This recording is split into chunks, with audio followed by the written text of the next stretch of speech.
Olá, sejam todos bem-vindos a mais uma aula de Química. Meu nome é Carla e hoje a nossa aula vai ser sobre um tema bem diferente aqui e eu espero que vocês gostem, que é o tema fermentação do álcool etílico para bebidas alcoólicas e combustíveis.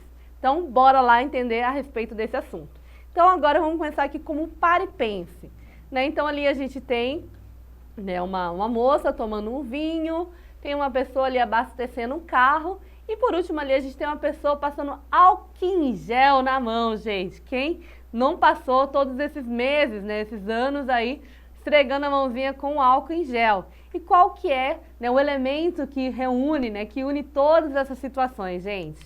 É o nosso querido, né, a nossa conhecida aí, né, molécula de etanol, né, vulgarmente chamado de álcool, né? Então a gente conhece muito mais como álcool do que etanol. Então a diferença, né, qual que é a diferença ali entre o álcool em gel, um combustível e ali uma cervejinha, por exemplo, né? Então a grande diferença entre esses produtos é o que? É o percentual, né, o percentual de concentração do álcool e também ali os ingredientes extras que estão presentes ali na versão do gel, né, do combustível e da bebida alcoólica. Então ali o álcool gel a gente vai ter uma porcentagem de álcool etílico, né, de etanol de 70%. Ali no combustível a gente tem uma porcentagem de 94%, né, de etanol. E ali numa bebida alcoólica, ali numa cerveja, a gente tem uma porcentagem de 6%, viu como é bem menor? E fora que a gente tem ali o que? A gente vai ter os ingredientes diferentes, né, para a gente fazer cada um desses elementos. Então, para começar, vamos aprender como que é feito o etanol, né? E exatamente por isso, né, por conta dessas diferenças, a gente não pode fazer ali que nem o Homer Simpson, né, querer beber ali o álcool de posto de gasolina, de forma alguma, tá? Então, vamos aprender como é feito o vinho, né? Então, primeiro a gente vai fazer ali o processo de colheita, depois a gente tem o desengasse e sulfitagem do mosto, a gente passa pelo processo de fermentação, pressão, filtração, aí vai ter um período ali de amadurecimento, engarrafamento e finalmente chega ali para o consumo do vinho. Então, primeiro a gente vai ter o que? A colheita ali da uva, né? Então, a colheita da uva ela pode ser manual ou mecânica e essas uvas vão ser levadas até o local, né, onde ela vai ser realizado ali a fermentação. Quem já viu esse GIF, gente? Esse meme aí é um meme super conhecido, né, desse senhor que está fazendo ali uma entrevista e foi mexer na uva e pegou um choque, gente. Então, muito cuidado aí na hora de pegar as uvas, né? Verifique se ela não tem nenhum cabo de eletricidade ali perdido. Aí o segundo processo é o desenganse, que é o que? É quando a gente coloca essas uvas em uma máquina, né, cuja função vai ser separar o que? Os bagos do restante do cacho de uva, né, como os engarços, né? Então o engarço é nada mais, nada menos que o cabinho ali da uva, né? Então a gente vai tirar os cabos e as folhas e em vinícolas mais rudimentares e simples, ali no passado, né, quando a gente não tinha toda essa parte da automação, né, a gente usava essa questão fazia isso de forma manual, né, então a gente tirava ali, né, esses cabinhos e depois a gente colocava a uva num tanque onde ela era o quê, gente? Onde ela era pisoteada. Eu acho que devia ser muito legal, né? Devia ser muito legal, muito engraçado fazer essa parte do pisoteamento ali da uva. Aí a próxima etapa é a fermentação alcoólica. Então na fermentação vai ocorrer o quê? Geralmente ocorre ali em tanques de aço ou então, né, pode ser feito também em barris de carvalho e nessa fase a gente vai ter as leveduras. Então ali eu coloquei a imagem das leveduras ali no microscópio e elas vão estar o quê? Presentes naturalmente ali na casca da uva, né? E essas leveduras, né, vão começar esse processo de fermentação do mosto. Então a fermentação alcoólica, ela se resume o quê? Na levedura, ela vai o quê? Ela vai consumir o açúcar, né, liberado ali pela uva e a partir daí, nessa levedura vai liberar o álcool e mais o gás carbônico e também calor ali, uma reação exotérmica. Então a fermentação sempre vai acontecer, né, a liberação do CO2 e do álcool. E aí depois que a gente passou por esse processo de fermentação, vai ter a clarificação que é o processo que a gente vai retirar as impurezas do vinho, e o processo de estabilização, né? Então a gente vai colocar o vinho, né, num resfriador a menos 4 graus por 10 dias, para que ocorra a questão da insolubilização dos precipitados de sais. Então, processo de estabilização. Depois a gente vai ter o processo de filtração, né? Então vai utilizar vários filtros, né, com diferentes graus ali de porosidade, para retirar todos os resíduos ainda que continuam ali nesse nosso vinho. Então a gente vai tirar restos de cascas de uvas, micro-organismos que foram utilizados ali na fermentação. Depois ele passa por um processo de amadurecimento, né? Então ele precisa ali envelhecer, né? Então ele pode ser feito em tanques de aço inox, concreto, barris de carvalho ou até mesmo na garrafa, né, do vinho. E o tempo de amadurecimento do vinho é variável. Então, quanto mais tempo que a gente deixa ali esse vinho amadurecendo, mais caro ele fica, né? Ele fica envelhecido. Então vai mudando ali a questão do seu sabor, né? Então essas reações químicas lá da fermentação, elas não param, né? Então essa etapa vai contribuir para o quê? Para que a gente aumente a complexidade e a suavização dos taninos, né? Melhorando ali o sabor do vinho. Aí depois tem o outro processo, né, que é a parte do engarrafamento. Então passou ali a filtração, né, o vinho pode ou não passar pela fase do amadurecimento e depois disso ele é engarrafado. E depois que é engarrafado, gente, é só alegria, né? A hora de tomar ali o vinho Casa Amiga, né? Então, ele já está pronto ali para o consumo no mercado, na hora de a gente poder comprar ali esse vinho. Então, depois que a gente entendeu aqui o processo de como é feito o vinho, então vamos entender agora como é o processo para a produção dos combustíveis, ali como é feito o etanol, o álcool, né, que a gente utiliza ali para abastecer, principalmente quando a gasolina está muito cara, né? A saída ali é abastecer com o álcool. Então o álcool, gente, ele começa aonde, gente? Começa lá na plantação de cana. Então ali, ó, a gente tem várias situações. E, gente, eu venho de uma cidade, né? Eu sou do Paraná, e lá na minha cidade a gente tinha uma usina, né, uma usina de etanol, uma usina de álcool, né? Então daí é uma cena muito comum para mim, né, lá da minha cidade. Então lá a gente tem vários cortadores de cana que podem fazer, né, essa questão da poda de forma manual, ou então, né, a gente tem algumas colhedeiras, né, colheitadeiras que fazem esse processo de colheita.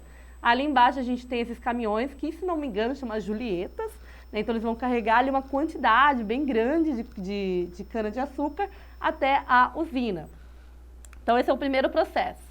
E aí depois, né, que essa cana-de-açúcar, ela chegou ali na usina, ela vai o quê?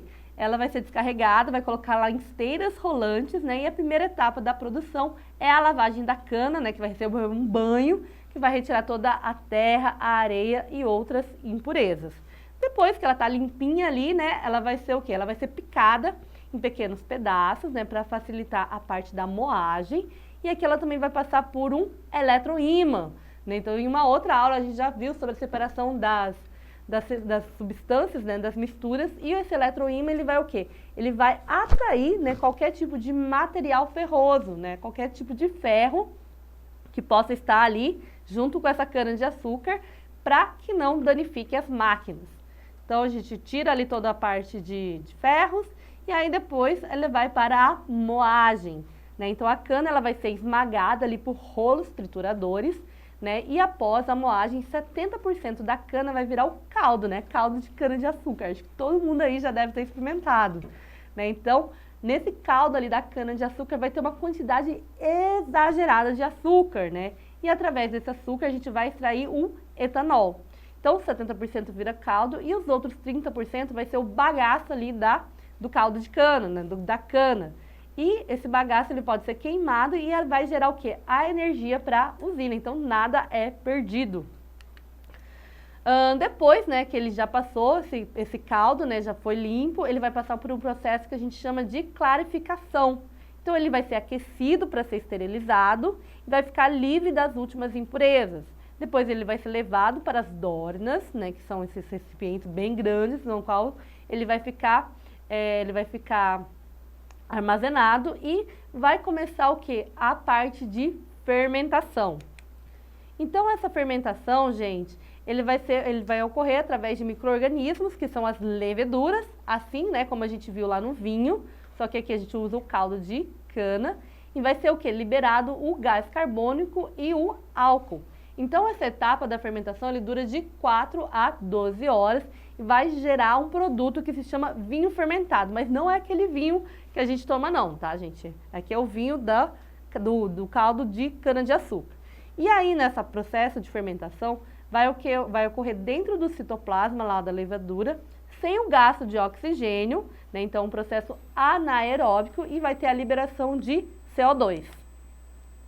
Depois, nesse vinho fermentado, só vai ter o quê? 10% do álcool. Então, a gente precisa o quê? Precisa destilar, né, esse vinho fermentado para que a gente aumente ali a quantidade de álcool. E aqui, ó, depois de destilado, né, a gente vai ter o álcool hidratado, líquido, que vai ter 96% de álcool. E ele será vendido ali nos postos de gasolina.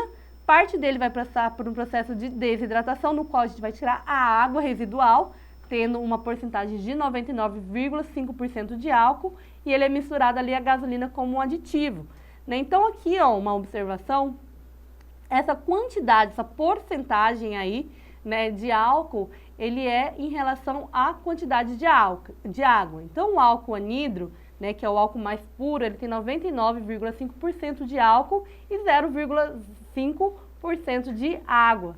Já o álcool combustível, 96% de etanol, de álcool, e vai ter o quê? 4% de água.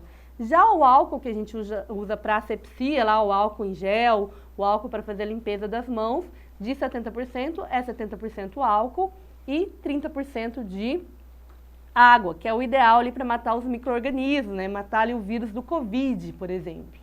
E aí a gente tem o álcool de limpeza, que é o de 46,2%.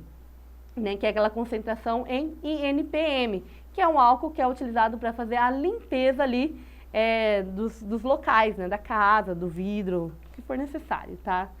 Então, é assim que funciona a porcentagem ali do etanol. E aí a gente tem dois tipos de etanol que é produzido, né, o hidratado e o anidro, que vão ser armazenados ali em tanques, né, de grande volume, e lá eles vão ser aguardados, né, para ser retirado pelos caminhões tanque, que vão levar esse etanol para ser comercializado nos postos de gasolina.